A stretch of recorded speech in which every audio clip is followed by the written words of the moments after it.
शाह अब्दुल लतीफ। हमने इस चैप्टर को आपके लिए 9 मेजर पोर्शंस में डिवाइड कर दिया है, जिसकी हेल्प से हमें चैप्टर को डिस्कस करना इजी होगा। उसके बाद हम एंड में एक्सरसाइज को भी डिस्कस करेंगे। तो जो पहला टॉपिक हम डिस्कस करेंगे वो है profits and the saintly man.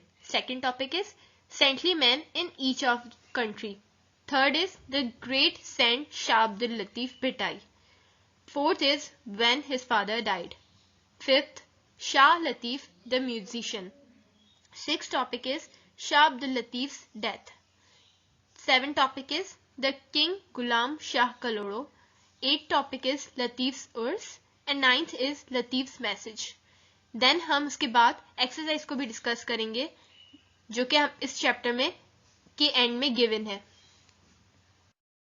सबसे पहले हम डिस्कस करते हैं profits and the saintly man. इस्लाम अमन का मजहब है, जैसे कि हम सब जानते हैं, और अल्लाह रब्बुल इज्जत ने इस दुनिया में 1,24,000 पैगंबर को सिर्फ और सिर्फ इंसानों की रहनुमाई और उनकी मदद के लिए भेजा। खुदा ने हजूर अकरम सल्लल्लाहु अलैहि वसल्लम को इंसान के लिए रहमत बनाकर भेजा। इन्होंने अपनी मेहरबान तबीयत और शाइस्ता तरीकों से लोगों के दिल जीत लिए। इनके बहुत से पैरोकारों ने हर जमाने में पूरी दुनिया में इनकी मोअज़्ज़ज़ मिसाल की पैरवी की। इन सूफी लोगों की कोशिशों से इस्लाम दूर दराज तक फैल गया। ये नेक लोग गैर मुस्लिमों को इस्लाम के दायरे में लाने में बहुत कामयाब हुए। Saintly man in each part of country, यानी कि सूफी लोग हमारे मुल्क के हर हिस्से में।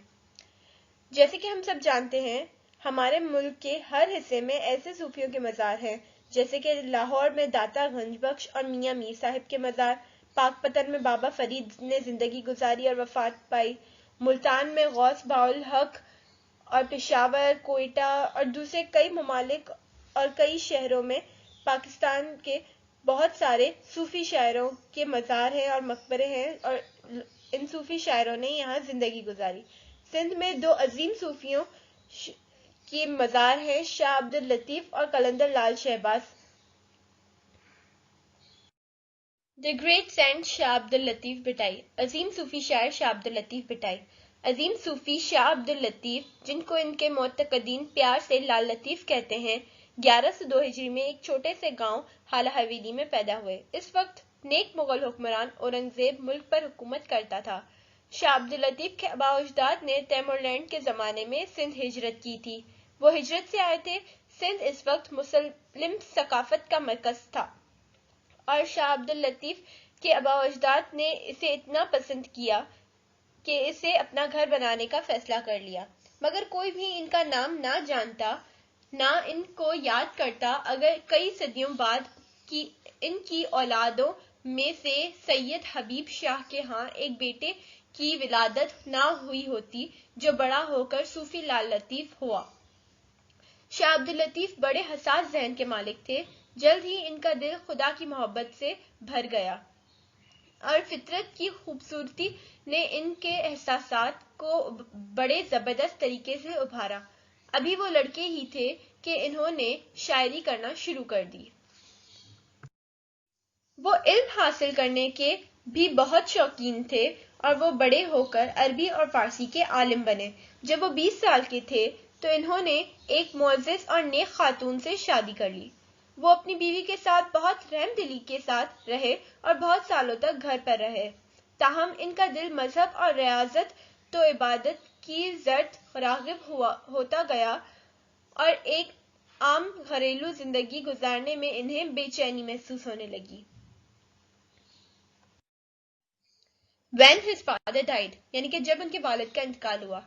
अब इस पैराग्राफ में जो बताया जा रहा है वो ये है कि उनके वालिद के इंतकाल के बाद हजरत शाह अब्दुल लतीफ भिटाई का क्या रद्द-ए-अमल था, या उनका क्या रवैया था अपने साथ या अपने घर वालों के साथ। जब उनके वालिद का इंतकाल हो गया तो शाह अब्दुल लतीफ ने घर छोड़ दिया और अपने गांव से कुछ फासले पर वाक़ई एक टीले पर जाकर रहने लगे। सिंधी में मिट्टी के टीले को भिट कहते हैं। इसी हकीकत की वजह से कि इन्होंने अपनी बकाया जिंदगी इस टीले पर गुजारी, शाह लतीफ भिट वाले सूफी कहलाने लगे। आज भी वो पूरे मुल्क में शाह अब्दुल लतीफ भिटाई या भिट वाले शाह अब्दुल लतीफ के नाम से मशहूर है। शाह अब्दुल लतीफ म्यूजिक।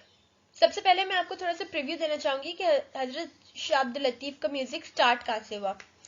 تو حضرت شاہ عبد اللطیف جہاں بٹ پر رہنے گئے تھے وہاں پر جیسے جیسے دن گزرتے گئے خدا کے لیے لطیف کی محبت بڑھتی گئی، یہاں تک کہ انہیں صرف عبادت اور ریاضت میں خوشی ملتی تھی. وہ اپنا زیادہ تر وقت عبادت اور ریاضت میں ہی گزارتے تھے. عبادت کرنے سے ان کی روحانی طاقت بڑھ گئی اور اتنی زیادہ کہ لوگوں کی ان کی طرف کشش ہونے لگی.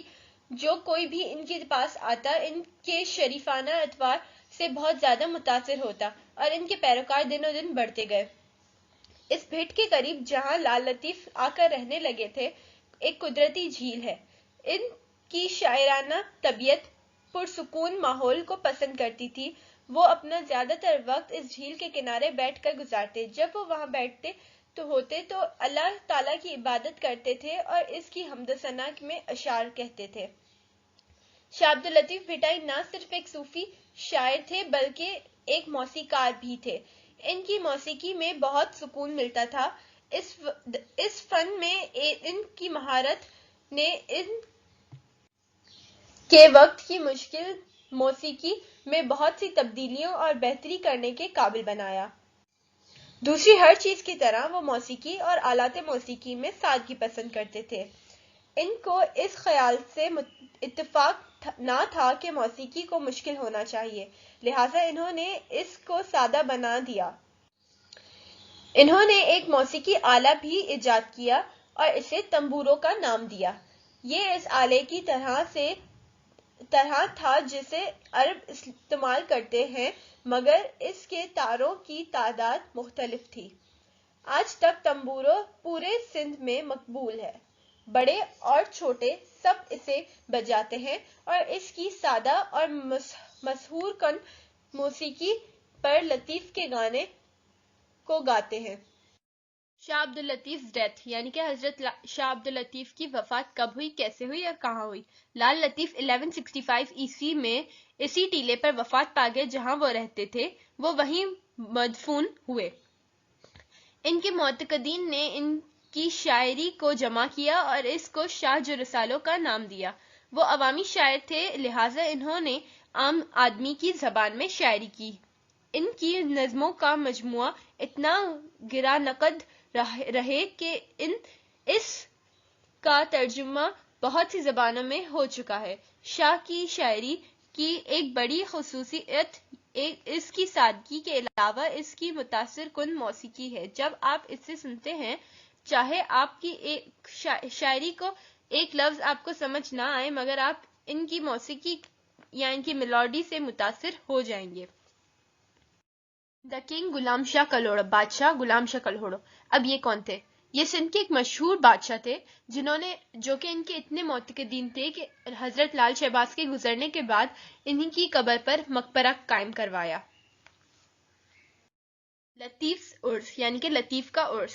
لطیف کا عرس ہر سال 14 صفر جو اسلامی تقویم کا دوسرا مہینہ ہے ان کے مزار پر منایا جاتا ہے.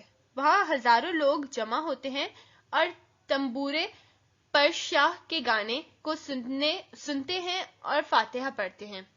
بہت سے عالم لوگ مقالے پڑھتے ہیں اور شاہ کی زندگی اور ان کی شاعری کے بارے میں بتاتے ہیں.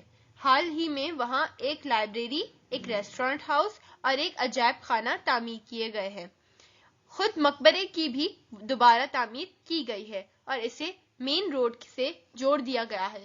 اس کا خوبصورت سفید گنبد جو کہ لطیف کی پاکیزگی اور عظمت کی نمائندگی کرتا ہے کئی کلومیٹر دور سے دیکھا جا سکتا ہے.